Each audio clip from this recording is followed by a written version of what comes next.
মিলাদুন নবীর অর্থ কি? মিলাদুন নবীর অর্থ হলো জন্মদিন উপলক্ষে খুশি উদযাপন করা, কিন্তু কার?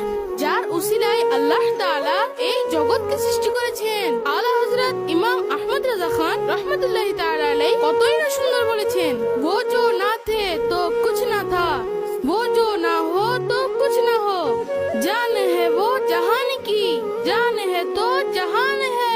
12 রবিউল আউয়াল আমাদের প্রিয় ও শেষ নবী সাল্লাল্লাহু আলাইহি ওয়া আলিহি ওয়াসাল্লাম এর শুভ আগমনের দিন।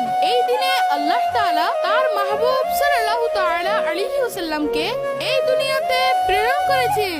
আল্লাহ তাআলা ইরশাদ করেন, ওয়া আম্মা বিনি'মাতি রাব্বিকা ফাহাদ্দিস, আর আপন প্রতিপালকের নিয়ামত সমূহের বেশি বেশি চর্চা করো।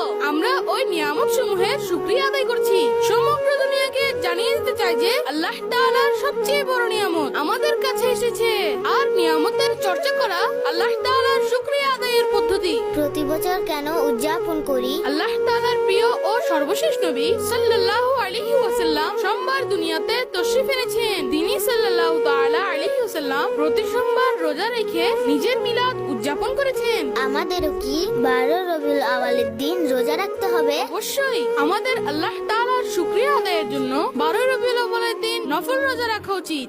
নবীর আগমন, মারহাবা। রাসূলের আগমন,